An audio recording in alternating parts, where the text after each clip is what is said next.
Television media में स्वागत है।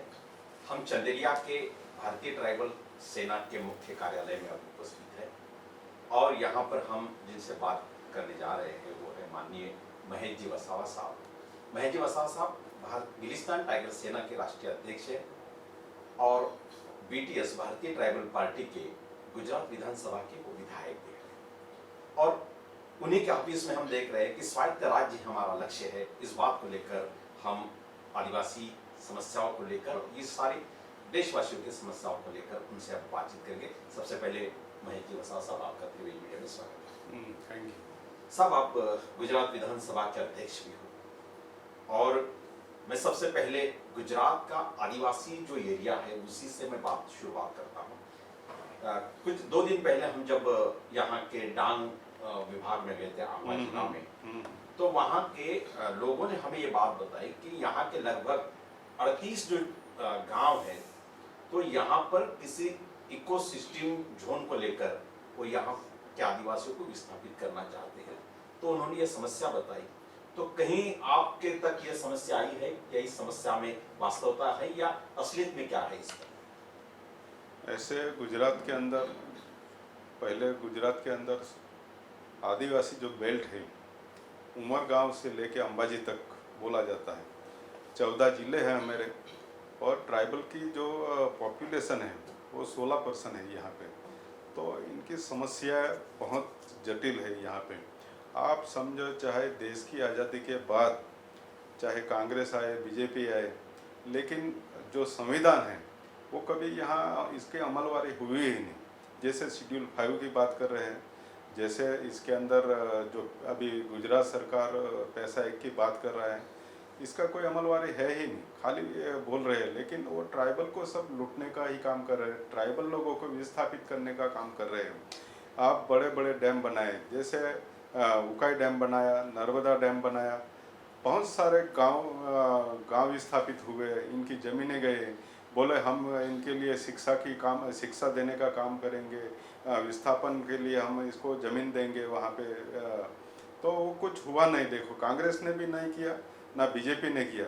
अभी आप देखो, जैसे बीजेपी आई तो सीधा स्टैच्यू ऑफ यूनिटी बना के पूरा आदिवासियों को वहाँ डैम के अंदर सब खदेड़ने का काम कर रहे हैं। और जो डांग की बात है, डांग के अंदर भी अभी 9 डैम बना रहे हैं वो लोग। और ये पानी जो है, ये पानी पूरा नर्मदा डैम के अंदर लाने वाले हैं, क्योंकि वो जो डैम है इनका तापी लिंक नाम दिया गया है। वहाँ 9 डैम बना के वो सीधे यहाँ तापी में लाएंगे, तापी को जोड़ के सीधे नर्मदा के अंदर लाएंगे और पूरा पानी सौराष्ट्र, कच्छ और आप मोरबी इंडस्ट्रियल के अंदर जा रहे हैं। तो यहाँ के आदिवासियों को अभी इको सेंसिटिव जोन, जहाँ बोला जाता है आदिवासियों को हटाने के लिए, आप वो खास करके ये नर्मदा जिला की बात है कि इको सेंसिटिव जोन के अंदर 121 गांव जा रहे हैं। और सभी को ये गवर्नमेंट ने, जो गुजरात गवर्नमेंट ने सीधे इसके अंदर एंट्री कर दिया ज़मीनों के अंदर। जैसे नोटिफिकेशन लगाया, लेकिन कोई मालिक होता है, इसको पूछना पड़ता है।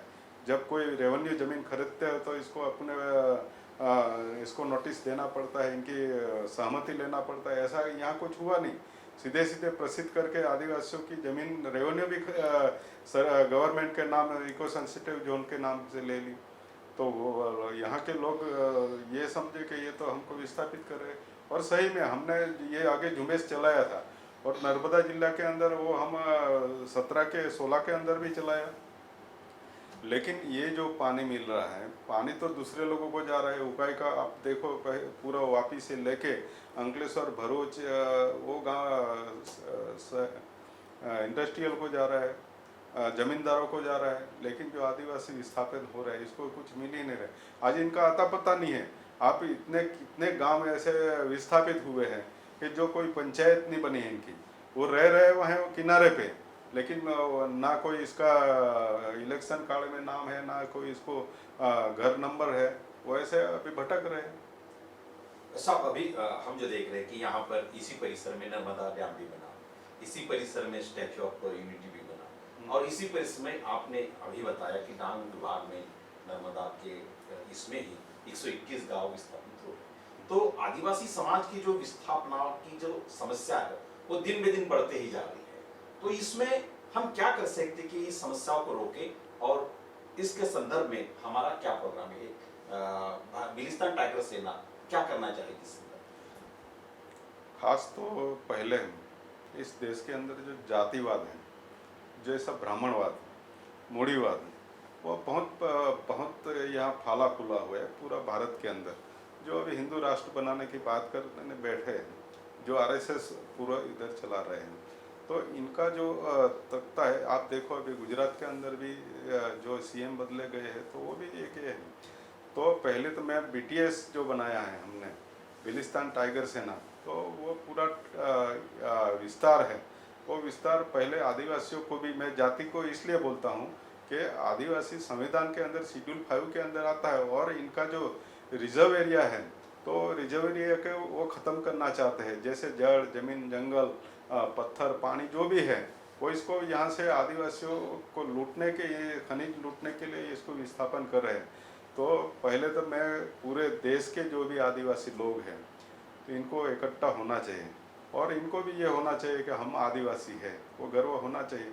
और दूसरी बात है कि हम लोग धर्म से बटे हुए हैं, हम लोग पार्टियों से बटे हुए हैं, तो इनका भरपूर उपयोग ये मूढ़ीवादी लोग कर रहे हैं। जैसे आरएसएस वाले, दूसरी जो अभी देश के अंदर कांग्रेस पार्टी है, बीजेपी पार्टी है, और इसके अंदर दूसरी कभी कभी पार्टी आ जाती है, जैसे आम आदमी पार्टी आ गया, तो वो वोट तोड़ने के लिए काम कर रहे हैं। इसलिए आदिवासी को हमने ये बीटीटीएस जो बनाया है, वो पूरा हम अभी राजस्थान, मध्य प्रदेश और महाराष्ट्र के अंदर चला रहे हैं।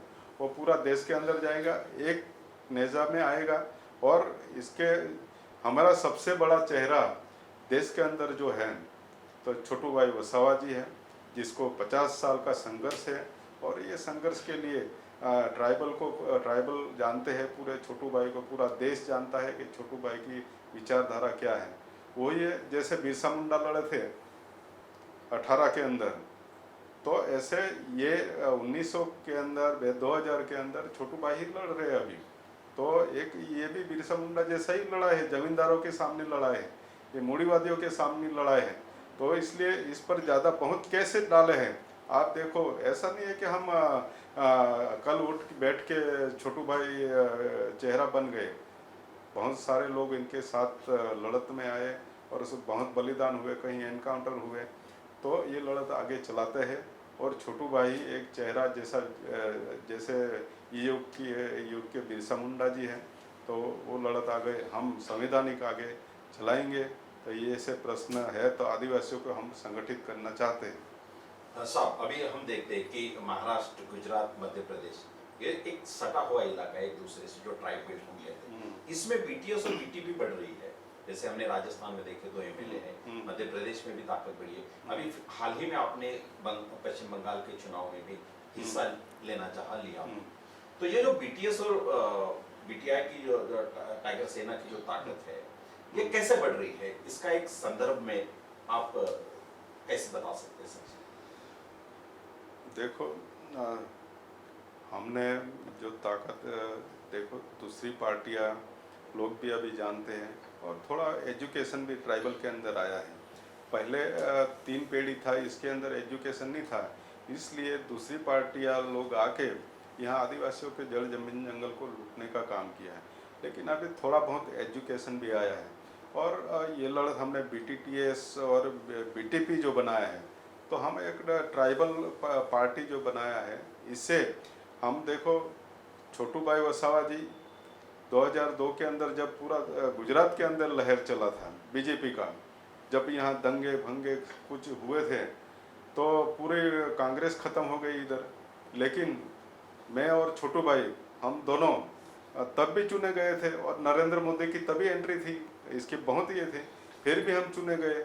बाद में भी अभी वड़ा प्रधान बनने के बाद भी इसने यहाँ मेरे यहाँ बहुत बड़ा मीटिंग किया अमित शाह के साथ, फिर हम दोनों को हरा नहीं सके वो लोग। तो कहने का मतलब यहाँ कहीं न कहीं विचारधारा हमारी पड़ी है, और छोटू भाई कंटिन्यू 7 टर्म से यहाँ एमएलए बने हैं। तो क्यों? बीजेपी कांग्रेस के पास पैसा नहीं है, तो वो यहाँ के आदिवासी खरीदे, यहाँ के लोग खरीदे नहीं जाते हैं, लेकिन वो विचारधारा से जुड़े हैं।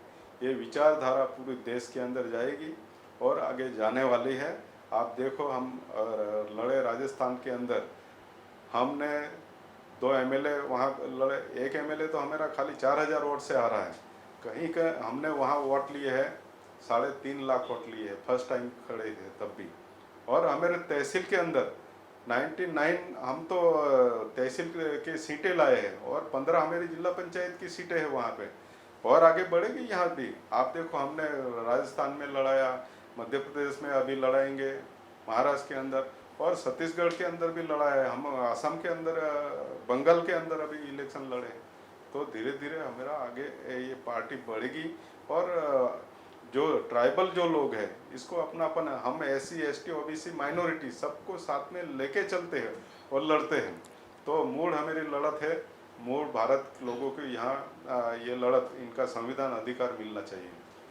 साहब, हमने अभी देखा बहुत सारे विचारवंत भी कहते, बहुत सारे कार्यकर्ता कहते कि जो प्रस्थापित व्यवस्था है केवल जल जंगल जमीन को ही नहीं हटा रही, वो आदिवासी संस्कृति को भी नष्ट कर रही है।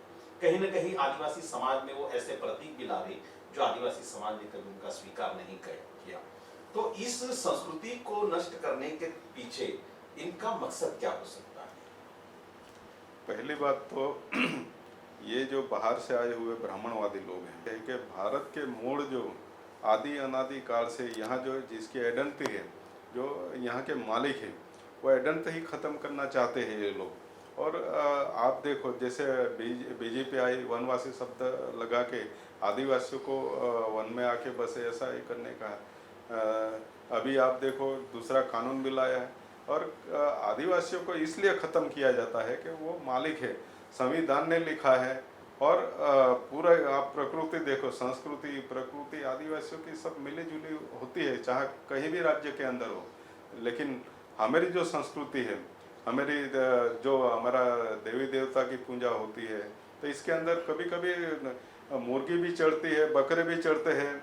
और हमारा जो होता है लोकल, जिसको प्रसाद बोला जाता है, कभी दारू बोला जाता है, वो हमारी संस्कृति है, इसको वो ख़त्म करने के काम कर रहे हैं।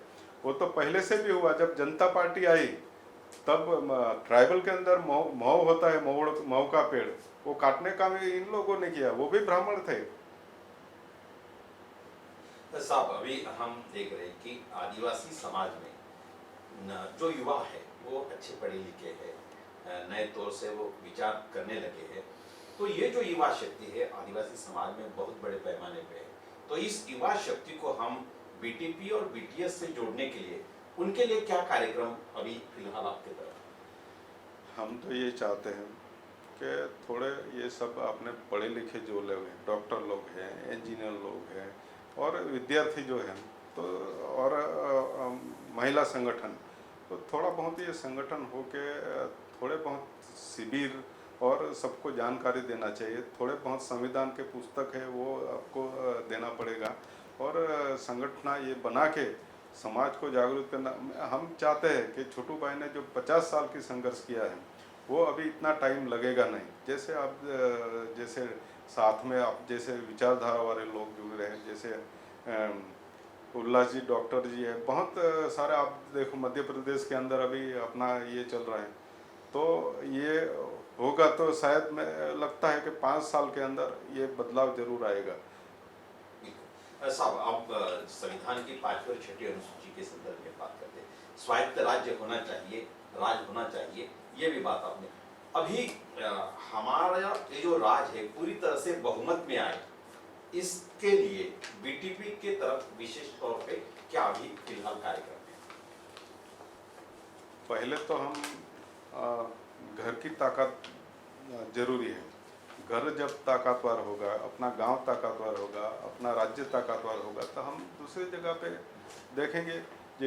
जैसे छोटू भाई ने 50 साल यहाँ पे ताकतवर संघर्ष बनाया, लोगों की विचारधारा, तो वो ताकत धीरे धीरे करके पूरे देश के अंदर फैली हुई है।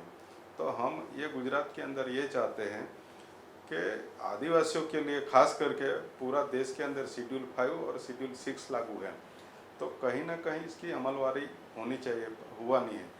तो इसलिए हम गुजरात के अंदर जो रिजर्व सीटें हैं MLA की 27 सीटें हैं, हमारे 14 जिले हैं, तो वहीं एक ट्राइबल एडवाइजरी कमेटी होती है हर 5 एरिया के अंदर भी होती है और 6 के अंदर भी होती है।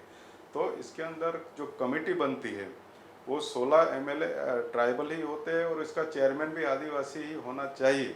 लेकिन ये जो भारत के जो मूढ़ीवादी लोग हैं वो बनने नहीं देते। ट्राइबल के अंदर 16 एमएलए है यहाँ पे, ऐसे 27 रिजर्व सीट है, लेकिन जो समिति है वो इसका चेयरमैन मुख्यमंत्री ही बनता है। आप चाहे राजस्थान चले जाओ, मध्य प्रदेश चले जाओ, छत्तीसगढ़ चले, तो इसलिए ये इम्प्लीमेंट होता नहीं है। क्यों कि मीटिंग कभी कभी होती है, लेकिन वो जब डिसीजन लेते हैं तो इसका जो चेयरमैन होता है वो बिन आदिवासी होता है, वो संविधान में है ही नहीं, वो आते ही नहीं है। फिर भी ये जबरदस्ती, इसलिए हमको यहाँ 27 एमएलए लाना है और यहाँ ताकत हमारी खड़ी करना है। और 16 जो एमएलए आएंगे वो इस समिति के अंदर जाएंगे हमारे 27, और हम ये मांग कर देंगे कि हमारा चेयरमैन ट्राइबल ही होगा, दूसरे को हम स्वीकारें नहीं। वो 16 जो है आएंगे, वो हमारा काम वही है। तो गुजरात के अंदर हमारी कोशिश यही है कि अभी इस बार जो 22 के अंदर इलेक्शन आए हैं तो 100% हम यहाँ गुजरात के अंदर कम से कम हमारे बहुत ऐसे एमएलए आएंगे कि जो ट्राइबल के लिए, शेड्यूल 5 के लिए और ट्राइबल एडवाइजरी कमेटी के लिए हम यहाँ खड़ा करेंगे।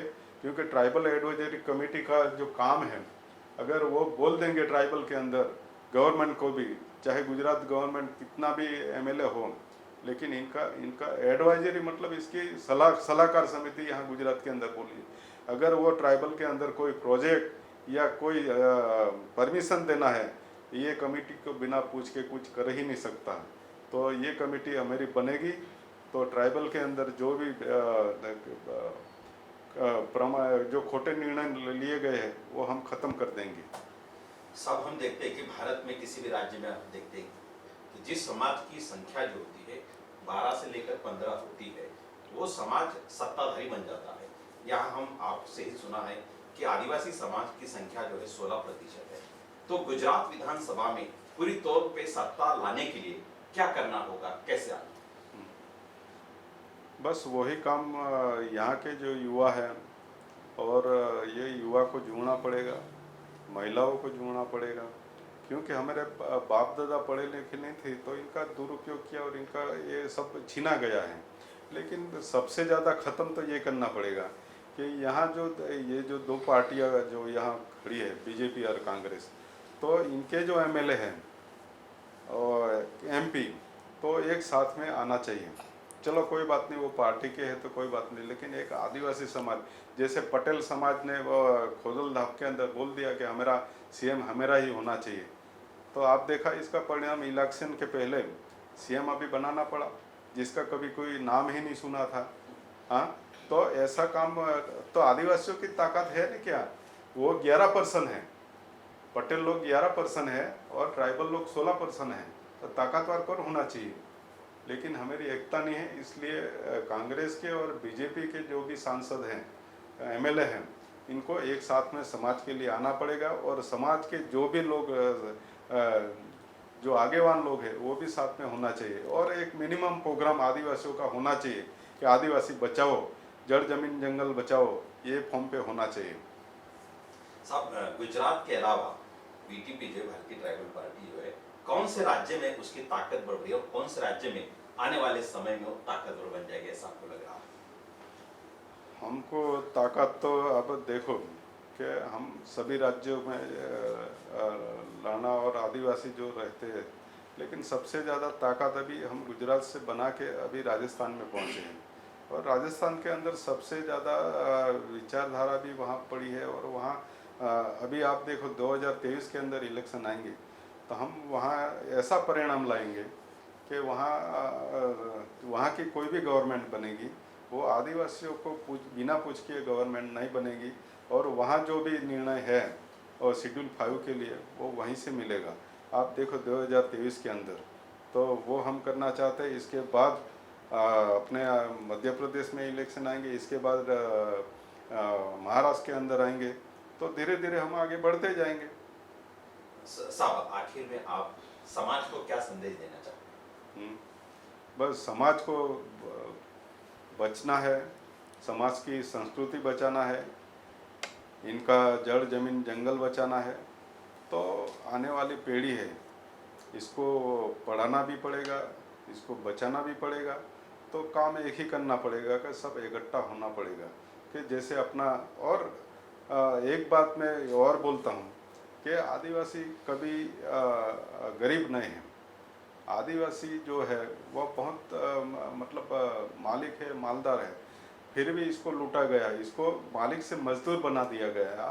आप अगर देखो, ये खनिज का जो पूरा शेड्यूल 5 के अंदर जब पंचायतों के पास आ जाएगा, विस्तार के पास आ जाएगा, जैसा नर्मदा का पानी, उकाई का पानी, जो बिजली का, जो आज गवर्नमेंट ले जा रही है, इसके जो भी पैसा आ रहा है वो करोड़ों रुपया अगर ट्राइबल के लिए हो जाएगा तो हमारे यहाँ शिक्षा का प्रावधान हो जाए, प्रोजेक्ट बना दिया जाए, एक से लेके 12 तक, 12 से लेके कॉलेज तक, तो कम से कम 20 साल का प्रोजेक्ट बना दिया जाए। और बाद में हम बहुत आदिवासी, आप देख लो कितने आगे आ जाएंगे। हमने महेश जी वसावा साहब जो राष्ट्रीय अध्यक्ष है भारत पाकिस्तान टाइगर सेना के और बीटीपी के गुजरात विधानसभा के विधायक भी है, उन्होंने जो बात रखी कि आदिवासी समाज को विस्थापित करके यहाँ पे स्टैच्यू ऑफ यूनिटी बन गया। ये स्टैच्यू ऑफ यूनिटी बनने का मौका इसी बात से मिला है कि आदिवासियों की यूनिटी नहीं बनी। तो इस यूनिटी जो आदिवासी समाज का जो बिखराव है, वही बिखराव उनका अपना दुश्मन बना हुआ है। तो ये बात जो ये संदेश जो है आज महेश वसावा ने हमारे सामने रखी है। हम उन्हीं के जरिए अपील करते हैं कि हमारा आदिवासी समाज इस बात को समझे और आने वाले समय में अपनी पीढ़ियों को बचाने की कोशिश करे। इन्हीं शब्दों के साथ आज महेश भाई वसावा ने हमारे लिए जो अपना अमूल्य वक्त दिया है, उनके लिए हम उनका बहुत बहुत मन से आभार व्यक्त